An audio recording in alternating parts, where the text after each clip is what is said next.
Hello and welcome to SPMIS Academy. Today we'll analyze important newspaper articles of 22nd December 2023. Please note you can download the PDF version of today's newspaper analysis by clicking the link given in the comment section. So before I take up the first topic of the day, I would like to thank you all, every one of you, for your lovely birthday wishes that you gave me yesterday. तो आप में से कई सारे लोगों ने wish किया और मैंने कोशिश की कि इंडिविजुअली सबको जवाब दे पाऊँ अलग अलग जो सोशल मीडिया प्लेटफॉर्म्स हैं वहाँ से जो विशेष आए कुछ लोगों को मैं शायद से इंडिविजुअली जवाब नहीं दे पाया होगा इसलिए I would like to now once collectively say thank you to you all. चलिए आगे चलते हैं। This is the list of the topics that we will be covering from today's newspaper. First article is about Bharatiya Nyaya Sanhita bill 2023। So this topic is important from our syllabus GS paper 2 governance point of view। देखिए ये जो bill रखे जा रहे हैं parliament के अंदर इनका डिटेल्ड एनालिसिस हमने किया था कि इनको क्यों लाया जा रहा है in the newspaper analysis of 12th August this year itself. एक बार फिर से वो आइडियाज देखते हैं and then we will see the current development. देखिए किसी भी देश का जो क्रिमिनल जस्टिस सिस्टम होता है उसके तीन कंपोनेंट होते हैं बेसिकली।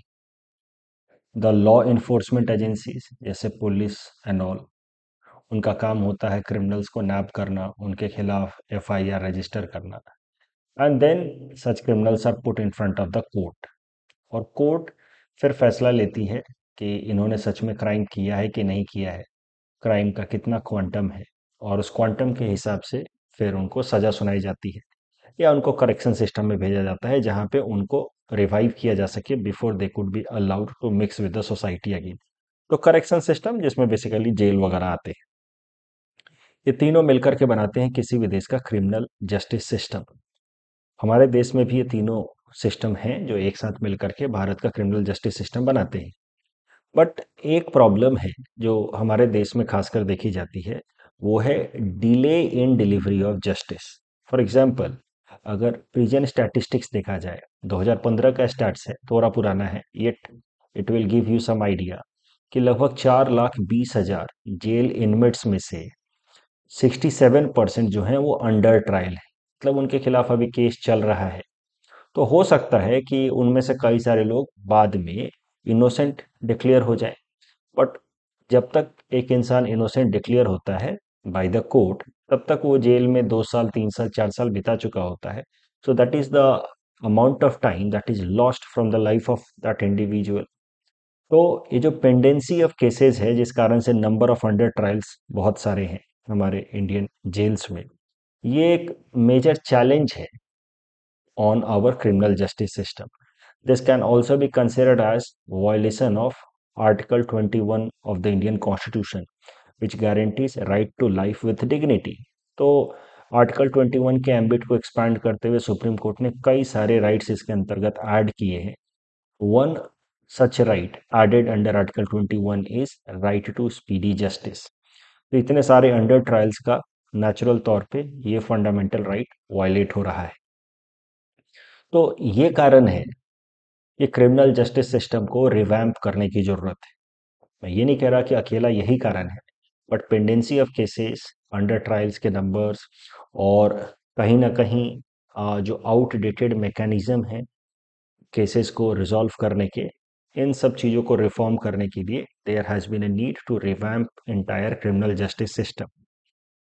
और इसी कारण से भारत सरकार हाल फिलहाल में 3 कानून लेकर के आ रही है जो इस विंटर सेशन में पास होंगे, लोकसभा से पास हो गए हैं।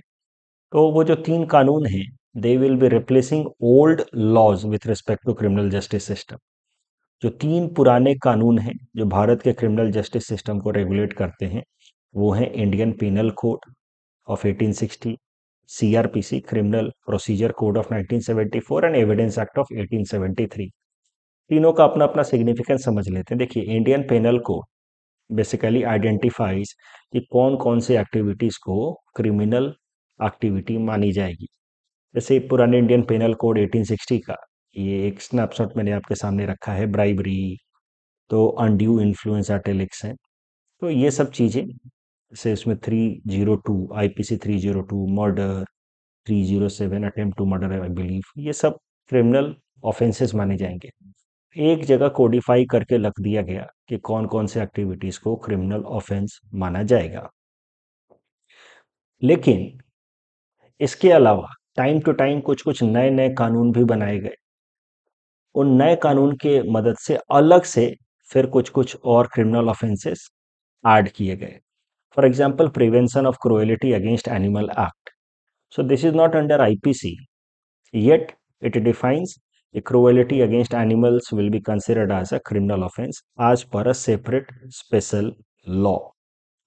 एक बात और आपको समझनी है जो एथिक्स पेपर के हिसाब से इंपॉर्टेंट है, कि any activity will be considered as criminal activity only if it fulfills two criteria. Once, one is mens rea means guilty mind, and second actus rea means guilty act। मतलब इंसान ने सोच समझ करके वो क्राइम किया हो, अनजाने में उससे ना हुआ हो। फॉर एग्जाम्पल, आप ड्राइविंग कर रहे हैं और आपके सामने अचानक से कोई इंसान आ जाए, शराब पिया हुआ है, उसकी गलती है, तो आपने जानबूझ करके उसको तो धक्का नहीं मारा। अगर उसकी उसमें डेथ भी हो जाती है तब भी this can be considered as guilty act on your behalf, कि आपसे एक्सीडेंट हुआ, उस इंसान की डेथ हुई, but it can not be considered as guilty mind, क्योंकि आपने जानबूझ करके नहीं किया। तो किसी भी एक्टिविटी को क्रिमिनल एक्टिविटी तभी कहा जा सकता है जब ये दोनों क्राइटेरिया पूरे हों। So this idea has to be taken up for ethics paper. जिस तरीके से किसी भी एक्टिविटी को क्रिमिनल एक्टिविटी तभी कह सकते हैं जब ये दोनों क्राइटेरिया पूरे हों, सिमिलरली किसी भी एक्टिविटी को एथिकल या अनएथिकल बेसिस पे इवैल्यूएशन तभी कर सकते हैं, इस स्केल पे इवैल्यूएट तभी कर सकते हैं जब वो एक्शन सोच समझ के किया गया हो। अनजाने में आपसे कुछ भी काम हुआ हो, अनजाने में आपने कुछ ऐसा कह दिया जिससे किसी और को कुछ बुरा लग गया, तो that action can not be considered as unethical. ठीक है, let's come back to the topic. तो आईपीसी के बारे में आप समझ गए, अलग अलग क्राइम्स जो जो क्रिमिनल एक्टिविटी कहे जाएंगे उसको बस कोडिफाई किया गया है कि भाई ये सारी एक्टिविटी क्रिमिनल ऑफेंस कही जाएंगी। और सीआरपीसी में डिफाइन किया गया है कि इन क्राइम्स को करने वाले के खिलाफ क्या प्रोसीजर लिया जाएगा सजा सुनाने के लिए। यहाँ पे सिर्फ क्राइम्स के नाम लिखे हैं, सीआरपीसी में इंटायर प्रोसीजर लिखा है कि एक इंसान ने किसी का मर्डर कर दिया, तो उसका दोस्त है, मान लीजिए जिस जो भी इस केस में विक्टिम है, उसका दोस्त जाएगा पुलिस थाने और वहां पे एफआईआर लिखाएगा। पुलिस वाले एफआईआर लिखते वक्त देखेंगे कि मर्डर किस तरीके का ऑफेंस है, कॉग्निजेबल ऑफेंस है, नॉन कॉग्निजेबल ऑफेंस है। तो आईपीसी के थ्रू उन्होंने देखा, मान लीजिए 302 सेक्शन कॉग्निजेबल ऑफेंस, तो वो एफआईआर लिखेंगे। फिर जिसके खिलाफ भी एफआईआर लिखाई गया उसको अरेस्ट करेंगे, ठीक है, उसको कोर्ट के सामने रखेंगे और कोर्ट सीआरपीसी के हिसाब से, सीआरपीसी में जो भी प्रोसीजर्स लिखे गए हैं उसके हिसाब से इस इंसान को सजा सुनाएगी। तो बेसिकली सीआरपीसी जो है वो प्रोसीजर रिलेटेड है कि क्या क्या तरीके अपनाए जाएंगे by the agencies under criminal justice system, police and court, in order to pronounce a decision. तो आईपीसी और CrPC acts in correlation, IPC में बस एक्टिविटीज जो क्रिमिनल ऑफेंस होंगे उनका नाम लिखा है, सीआरपीसी में प्रोसीजर लिखा है। तीसरा जो कानून है वो है एविडेंस एक्ट, कि कोर्ट के अंदर कौन कौन से एविडेंसेस सबमिसिबल माने जाएंगे। जैसे एक मूवी आई थी, आई थिंक जॉली एलएलबी, उसमें वो एविडेंस के तौर पे अखबार के अंदर एक आर्टिकल छपता है, उसको जमा कर देता कि सर देखिए इस अखबार में भी लिखा था कि ये आदमी क्रिमिनल है। तो जज ने कहा कि तुम इडियट हो क्या, तुमने क्या लॉ नहीं कर रखी, तुम देखो, तुम्हें क्या ये नहीं पता कि एविडेंस एक्ट के अंतर्गत अखबारों में लिखे हुए आर्टिकल्स एविडेंस के तौर पे एक्सेप्टेड नहीं होते कोर्ट में, राइट, ऐसी कुछ बात कही थी। मुद्दा यह है कि एविडेंस एक्ट क्लियरली डिफाइंस कि what documents would be accepted as evidence in a court of law. ये तीन कानून हैं जो हमारे क्रिमिनल जस्टिस सिस्टम का फंडामेंटल बेस माने जा सकते हैं, बट तीनों आप देख रहे हैं काफी पुराने हो गए हैं। इनमें से दो तो ब्रिटिशर्स के टाइम के हैं, तो उनको रिवैम्प करने की जरूरत है। और यही कारण है कि अब तीन नए बिल लाए जा रहे हैं। आईपीसी के जगह पे लाया जा रहा है भारतीय न्याय संहिता, सीआरपीसी की जगह पे लाया जा रहा है भारतीय नागरिक सुरक्षा संहिता, और एविडेंस एक्ट की जगह पे लाया जा रहा है भारतीय साक्ष्य संहिता या बिल। तो अभी सबके बारे में एक एक करके डिस्कस करेंगे। न्यूज़ यही है कि ये तीनों ही बिल लोकसभा से पास हो गए हैं और राज्यसभा से भी पास हो ही जाएंगे। तो अब ये कानून लगभग बन चुके हैं, राइट, हम लोग मान के चलते हैं। तो क्या है इन तीनों के अंतर अंदर, और क्या पुराने सिस्टम के तुलना में इसमें क्या नई बातें हैं, वो जानना जरूरी है। तो आज आर्टिकल आया है इंडियन एक्सप्रेस में टॉकिंग अबाउट दिस भारतीय न्याय संहिता, आईपीसी के जगह पे जो आया है। इसमें बोला गया कि कुछ नए ऑफेंसेस ऐड किए गए हैं। तो नए ऑफेंसेस को देखते हैं। प्रॉमिस टू मैरी, तो clause 69 now criminalises sexual intercourse in the name of marriage after promising marriage. तो अर्लियर इसके लिए कोई स्पेशल प्रोविजन नहीं था, उसको रेप के अंतर्गत ही ऐड किया जाता था या इंक्लूड किया जाता था ऐसे एक्टिविटीज को।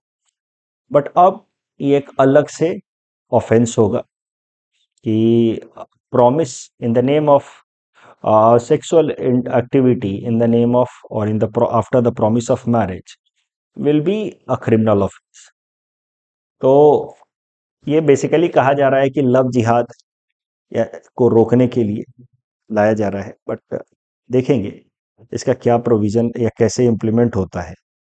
इसको लेकर के कंसर्न बस यही है कि जो एक्सपर्ट्स हैं उनका कहना है कि each breach of promise to marriage is not a false promise, right?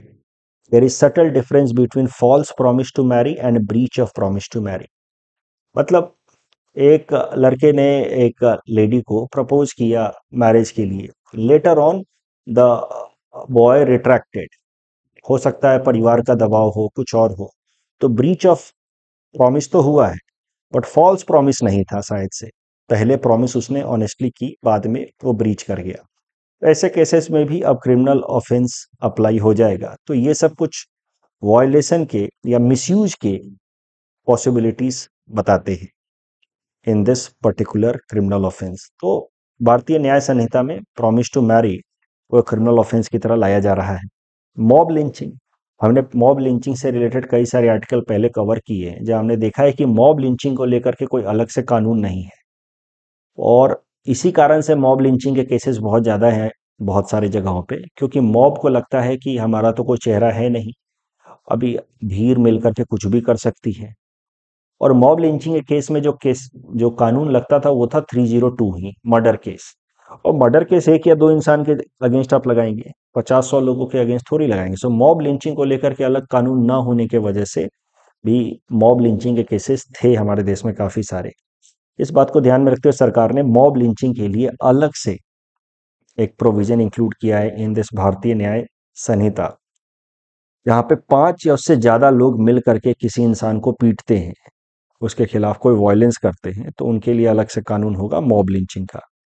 Organised crime, again organised crimes को टैकल करने के लिए कोई अलग से कानून नहीं था। स्पेशल लॉज काफी सारे थे अलग अलग स्टेट्स में, जैसे Maharashtra control of organised crime act, MCOCA and all. अलग अलग स्टेट्स ने ऑर्गेनाइज्ड क्राइम्स को रोकने के लिए कानून रखा था, बट आईपीसी में ऑर्गेनाइज्ड क्राइम्स के लिए कुछ भी ऐसा नहीं था। अब आईपीसी में भी ऑर्गेनाइज्ड क्राइम के लिए और उनको टैकल करने के लिए स्पेशल प्रोविजन होगा। सेम फॉर टेररिज्म, टेररिज्म के लिए स्पेशल एक्ट था UAPA, unlawful activities atrocities prevention act. But अब टेररिज्म के लिए भी एक स्पेशल प्रोविजन होगा within the Bharatiya Nyaya Sanhita itself.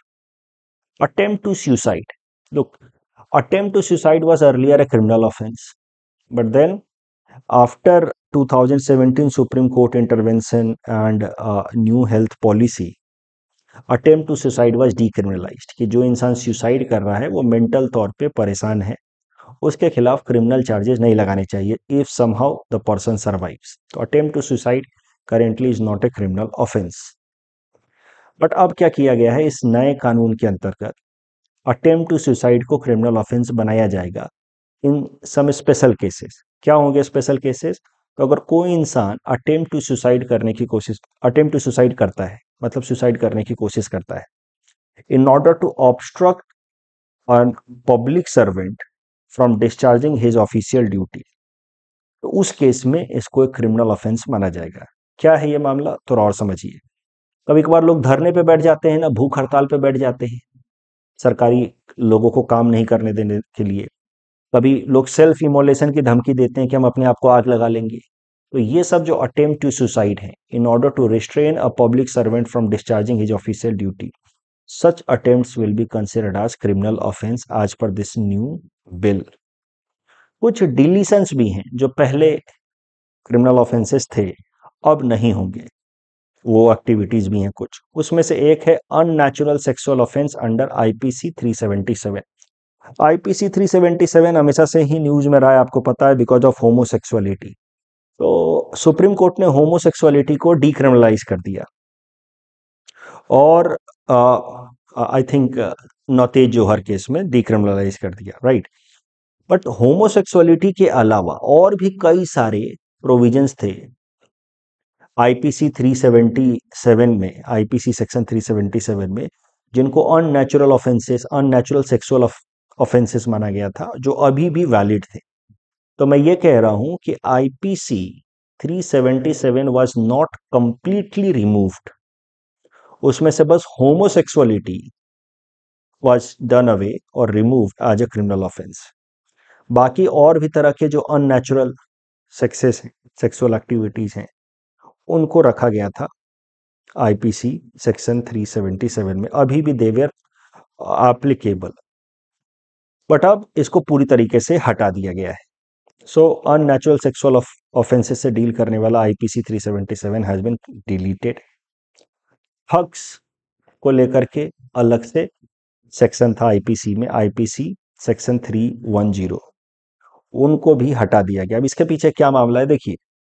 Britishers ने लाया था आईपीसी ऑफ इन 1860।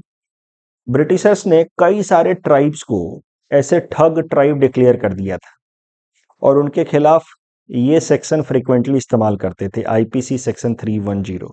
ठग ट्राइब खासकर वो ट्राइब्स जो ब्रिटिशर्स के अगेंस्ट रिवोल्ट करते थे, प्रोटेस्ट करते थे, उनको उन्होंने ठग डिक्लेयर कर दिया था, हैबिचुअल ऑफेंडर डिक्लेयर कर दिया था। उनके खिलाफ एलिगेशंस थे कि दे आर कमिटिंग रॉबरी और चाइल्ड स्टीलिंग। तो मुद्दा ये है कि ब्रिटिशर्स के टाइम का आईपीसी है, एंड आईपीसी में एक स्पेशल प्रोविजन था सेक्शन 310 में, दैट डेल्ट विथ थग्स।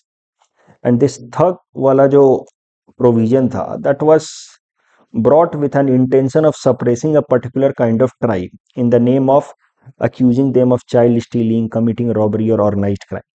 और इसी पे मूवी बनी है थग्स ऑफ हिंदुस्तान। बेसिकली ये जो मूवी है तो वाहियाती मूवी वैसे तो, लेकिन दिखाया जा रहा है कि these people are those tribes और belonging to those tribes who have been somehow marked or branded by Britishers as thugs, but they are actually freedom fighters, right? तो अब भारतीय न्याय संहिता जो नया बिल है, it has done away with the concept of thugs also. Gender neutrality with respect to many sexual offence cases.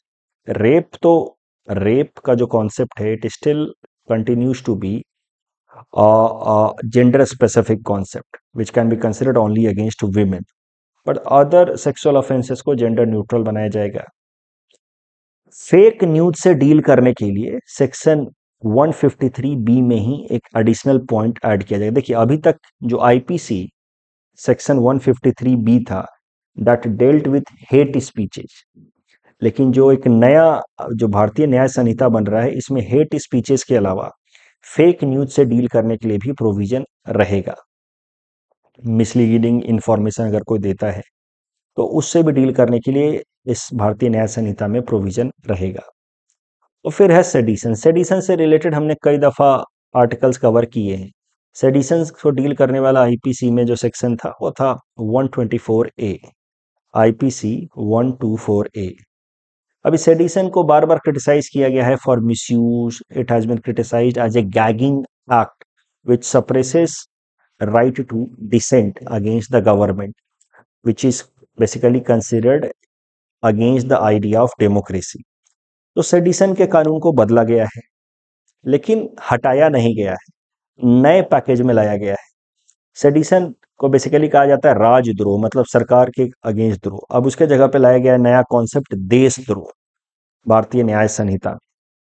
और देशद्रोह का जो कॉन्सेप्ट है इसको और ज्यादा स्ट्रांग बना दिया गया है एज कंपेयर टू राजद्रोह।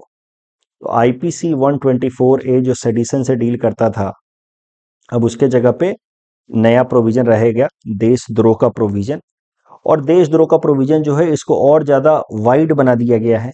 इसके अंतर्गत अगर कोई इंसान फाइनेंशियल सपोर्ट भी दे रहा है देश के अंदर लॉ एंड ऑर्डर को खराब करने के लिए, मतलब आप सीधा सीधा वायलेंस नहीं कर रहे। पहले सेडिशन आपके अगेंस्ट तब लगता था जब आप सीधा सीधा वायलेंस कमिट करते थे, तब सेडिशन चार्जेस लग सकते थे आपके अगेंस्ट। सीधा सीधा लॉ ऑर्डर खराब कर रहे हैं, सड़क पे उतर के दंगे कर रहे हैं एंड ऑल।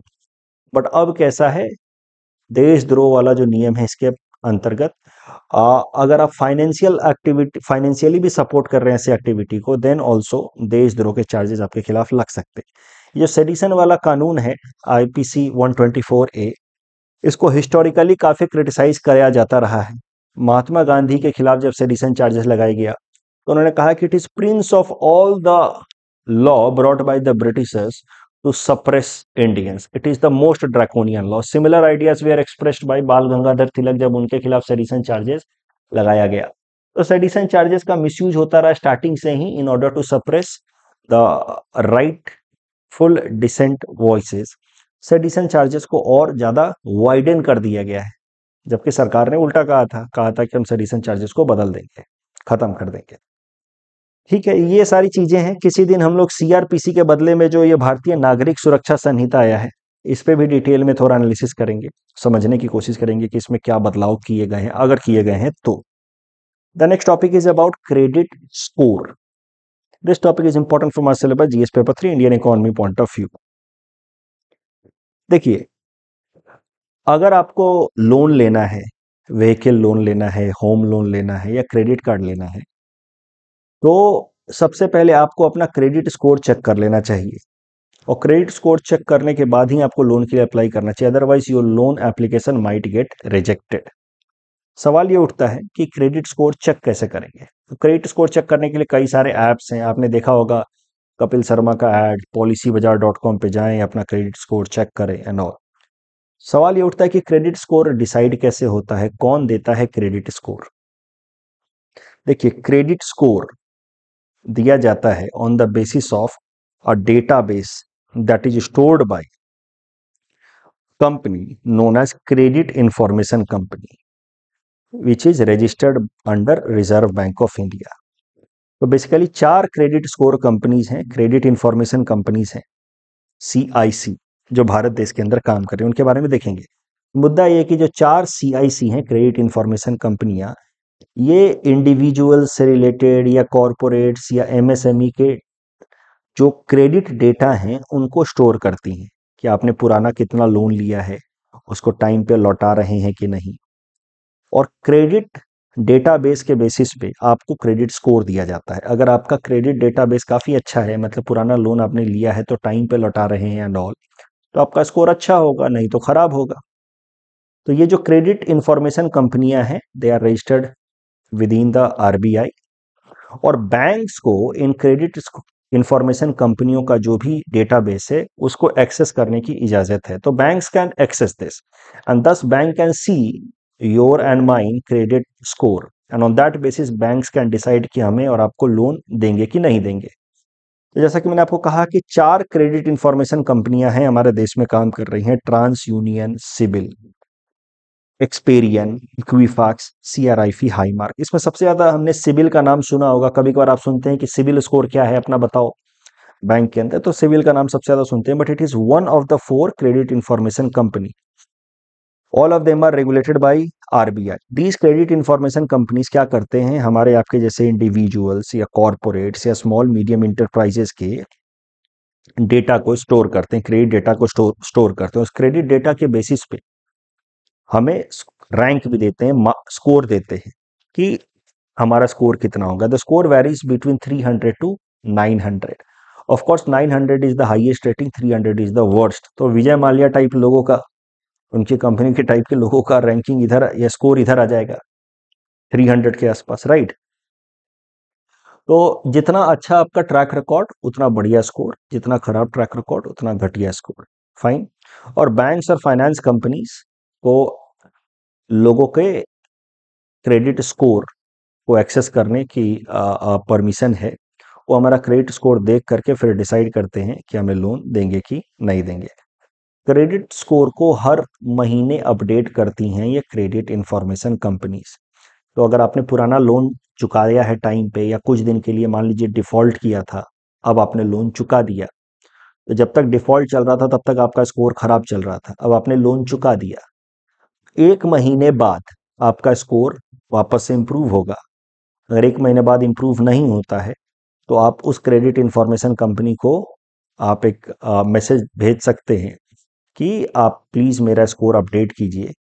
तो 1 महीने का लैग रहता है, आप जैसे ही पेमेंट करेंगे उसके 1 महीने बाद आपका स्कोर इम्प्रूव हो जाएगा अपने आप। नहीं होता है तो आप उस क्रेडिट इंफॉर्मेशन कंपनी को मैसेज भेज सकते हैं। आइडियल क्रेडिट स्कोर कितना होना चाहिए? तो माना जाता है 550 से लेकर के 700 तक क्रेडिट स्कोर ठीक है। 700 से ऊपर है तो काफी अच्छा है, 550 से नीचे है तो खराब है, फिर लोन मिलने के चांसेस काफी कम हो जाते हैं। सो इस टॉपिक के बेसिस पे ये प्रीलिम्स प्रैक्टिस क्वेश्चन हमने आपको दे रखा है। Please attempt this question and you can submit the answer in the comment section. The next article is about RAMP programme. This topic is important for my syllabus GS paper 3 Indian economy point of view. सबसे पहले ramp programme के बारे में समझते हैं, वो है क्या। देखिए, वर्ल्ड बैंक द्वारा असिस्टेड ये प्रोग्राम है जो भारत सरकार चला रही है हमारे देश के अंदर। ये सेंट्रल सेक्टर स्कीम मतलब पूरी तरह से भारत सरकार चला रही है, but supported by world bank. इसका मेन गोल है एमएसएमईज को, माइक्रो स्मॉल मीडियम इंटरप्राइजेस को सपोर्ट करना, उनको मार्केट एक्सेसिबिलिटी दिलाना, क्रेडिट यानी कि लोन एक्सेसिबिलिटी दिलाना, ऊपर से उनको इंस्टीट्यूशनल सपोर्ट देना, यानी कि कोई अप्रूवल चाहिए किसी मिनिस्ट्री से, वो सब के लिए चीज़ों को स्ट्रीमलाइन करना। डिलेड पेमेंट जो होता है because of digitalisation problems and all, उनको देखना रैम्प प्रोग्राम का गोल है। ग्रीनिंग ऑफ एमएसएमईज मतलब एमएसएमईज को ज़्यादा इन्वायरमेंट फ्रेंडली बनाना, इन्वायरमेंट फ्रेंडली टेक्नोलॉजीज प्रोवाइड कराना, ये सब गोल है रैम्प प्रोग्राम का। रैम्प प्रोग्राम को इम्प्लीमेंट करने वाली मिनिस्ट्री ऑफ कोर्स एमएसएमई ही मिनिस्ट्री होगी, क्योंकि एमएसएमई के लिए है स्कीम। करंट न्यूज ये है कि रैम्प प्रोग्राम के अंतर्गत भारत सरकार 3 सब स्कीम लेकर के आई है। MSc gift scheme, green investment and finance for transformation scheme, नाम से ही आपको समझ आ रहा है, जी से ग्रीन है तो अडॉप्शन ऑफ ग्रीन टेक्नोलॉजी में ये एमएसएमईज को मदद करेगा। इंटरेस्ट सबवेंशन देगा, मतलब सस्ते दामों पे लोन दिलवाएगा। एमएससी स्पाइस स्कीम, इसका मेन पर्पस है कि एमएसएमईज को सर्कुलर इकोनॉमी में डेवलप होने में मदद करेगा। सर्कुलर इकोनॉमी क्या होता है मैंने आपको बताया है ऑलरेडी। ऐसे इंडस्ट्रीज जो कम से कम वेस्टेज रिलीज करें एनवायरनमेंट में, उनको कहा जाता है सर्कुलर इकोनॉमी प्रोजेक्ट्स। तो गोल है कि एमएसएमईज को जीरो एमिशन वाला सेक्टर बना दिया जाए बाय 2070। इसके लिए एमएसएमई स्पाइस स्कीम लाया गया, और MSME scheme on online dispute resolution for delayed payment. तो एमएसएमईज का जो पेमेंट अलग अलग जगहों से आता है और फिर उसमें टैक्स रिलेटेड डिस्प्यूट्स हो जाते हैं कभी कभार एंड ऑल, वो डिस्प्यूट्स को रिजॉल्व करने के लिए आईटी टूल्स को स्ट्रेंथन किया जाएगा under this third sub scheme started under RAMP programme. MSME क्या होते हैं, क्या उनका टेक्निकल क्लासिफिकेशन होता है, ये मैं ऑलरेडी आपको बता चुका हूं इन the newspaper analysis of 23 September 2023, but एक बार फिर भी रिवाइज करा देता हूं। तो एमएसएमई क्लासिफाई किए गए हैं under MSME development act of 2006। Micro enterprises वो होंगे जिनका इन्वेस्टमेंट 1 करोड़ से कम है एंड टर्नओवर 5 करोड़ से कम है, ठीक है। स्मॉल वो होंगे जो इन्वेस्टमेंट 10 करोड़ से कम है, टर्नओवर 50 करोड़ से कम है। मीडियम के लिए इन्वेस्टमेंट 50 करोड़ से कम, टर्नओवर तो 250 करोड़ से कम। तो ये है एमएसएमई का सेग्रीगेशन आज पर this MSME development act of 2006। MSME क्यों इंपॉर्टेंट है? तो एमएसएमई का एक एक पर्टिकुलर एमएसएमई को अगर आप देखें तो उनका कोई बहुत ज्यादा योगदान नहीं है इकोनॉमी के अंदर, बट एमएसएमई की नंबर्स काफी ज्यादा है। There are about 6.34 crore MSMEs in India. उसमें से 99.5% माइक्रो कैटेगरी में है, 0.5 स्मॉल एंड मीडियम कैटेगरी में है। मुद्दा यह है कि they contribute to huge employment generation. GDP में उनका 40% तक कंट्रीब्यूशन है, एक्सपोर्ट में 45% तक कंट्रीब्यूशन है। That is why MSMEs are important for the economy. अभी रैंप प्रोग्राम तो है ही, उसके अलावा champions portal, technology upgradation, Udyam portal, these are some initiatives taken up by the government of India for MSME development. तो ये सारे प्रोग्राम्स के बारे में मैं ऑलरेडी आपको बता चुका था in the news paper analysis of 23 सितंबर, इसलिए इनके बारे में यहाँ ज़्यादा डिटेल में मैंने नहीं बताया। यूपीएससी ने इस साल प्रीलिम्स में एमएसएमई पे ये प्रश्न पूछा था। Please attempt this question, submit the answer in the comment section. यहाँ पे मैंने एक मेंस प्रैक्टिस क्वेश्चन दिया है on MSME sector. ZED scheme, zero defect zero effect scheme. This topic is important for our syllabus GS paper 3 Indian economy point of view. तो MSME से ही related ये भी स्कीम है, जेडईडी स्कीम। तो इसको last year ministry of micro small medium enterprises ने launch किया था। डी का फुल फॉर्म समझिए, zero defect zero effect scheme. Zero defect मतलब एमएसएमईज को ऐसे डेवलप किया जाएगा, ऐसे सपोर्ट करेगी सरकार कि उनके प्रोडक्ट्स में कोई खराबी ना निकले। जीरो डिफेक्ट, बिल्कुल कंप्लायंस में रहे। जैसा मान लीजिए जूता है तो जूता खराब ना निकले, कोई मान लीजिए पेन बनाने वाली कंपनी है तो पेन में कोई खराबी ना निकले, तो उनको ऐसे ट्रेन किया जाएगा कि उनका डिफेक्ट मिनिमाइज हो। और जीरो इफेक्ट मतलब उनका इन्वायरमेंट के ऊपर इम्पैक्ट जो है, नेगेटिव इम्पैक्ट, वो भी जीरो हो जाए। Zero air pollution, zero wastage, मतलब basically circular economy. Zero effect मतलब सर्कुलर इकोनॉमी, जीरो डिफेक्ट मतलब minimum defect in their product. तो जो भी कंपनी ये दोनों टारगेट अचीव कर पाएगी एमएसएमई के अंतर्गत, उसको मिलेगा ZED certificate, zero effect zero defect certificate. ZED certificate मिलने का मतलब है ऑफ कोर्स कि आपका प्रोडक्ट ज्यादा बिकेगा मार्केट में, ज्यादा एक्सेप्टेबल होगा मार्केट में। तो हर एक एमएसएमई कंपनी चाहती है कि उसको जेडईडी सर्टिफिकेट मिल जाए। जेडईडी सर्टिफिकेट देने का काम दिया गया है क्वालिटी कंट्रोल ऑफ इंडिया को। बट जेडईडी सर्टिफिकेट के लिए एक सर्टिफिकेट फीस देना होता है, जेडईडी सर्टिफिकेट फीस देना होता है। अभी माइक्रो इंटरप्राइजेस के लिए उस फीस पे 80% तक छूट है, स्मॉल इंटरप्राइजेस के लिए 60% छूट है, मीडियम इंटरप्राइजेस के लिए 50% छूट है, और बाकी अगर कोई लार्ज इंटरप्राइजेस है तो उसको कुछ भी छूट नहीं है। तो बेसिकली जेडईडी सर्टिफिकेट एग्जेम्पशन के लिए एमएसएमई ने, मिनिस्ट्री ऑफ एमएसएमई ने लास्ट ईयर ये इनिशिएटिव लाया था। ZED certification can be adopted by any company, may it be large और एमएसएमई, ठीक है। लेकिन जेडईडी सर्टिफिकेशन के लिए एक फीस देना पड़ता है, जेडईडी सर्टिफिकेशन फीस। वो फीस में एग्जेम्पशन दिलवाने के लिए लास्ट ईयर एमएसएमई मिनिस्ट्री ने एक इनिशिएटिव लिया, जिसमें माइक्रो इंटरप्राइजेस को 80% तक एग्जेम्पशन दिलाया छूट, स्मॉल इंटरप्राइजेस को 60% और मीडियम इंटरप्राइजेस को 50% तक। अब न्यूज निकल करके ये आ रही है कि विमेन लेड अगर एमएसएमई होगा, कुछ भी विमेन लेड अगर माइक्रो स्मॉल मीडियम इंटरप्राइजेस कुछ भी होगा, तो उसको पूरी तरीके से जेडईडी सर्टिफिकेशन फीस से एग्जेम्पशन दिया जाएगा। I just hope this ZED scheme is clear to you all. JDD can be taken, this certification can be taken by any company, but MSMEs have exemption and women-led MSMEs have complete exemption. कल जब हमने आपको practice question दिया था anti defection loss से related, पहला statement तो सही नहीं है क्योंकि 6 मंथ से बाद ज्वाइन करेंगे तो डिस्क्वालीफाई हो सकते हैं, बट दूसरा सही है। यहाँ पे टर्म्स ऑफ ट्रेड में पहला स्टेटमेंट सही लेकिन दूसरा गलत है। Lower terms of trade means weaker economy, higher terms of trade मतलब stronger economy. That's all from our side for today. Thanks for watching.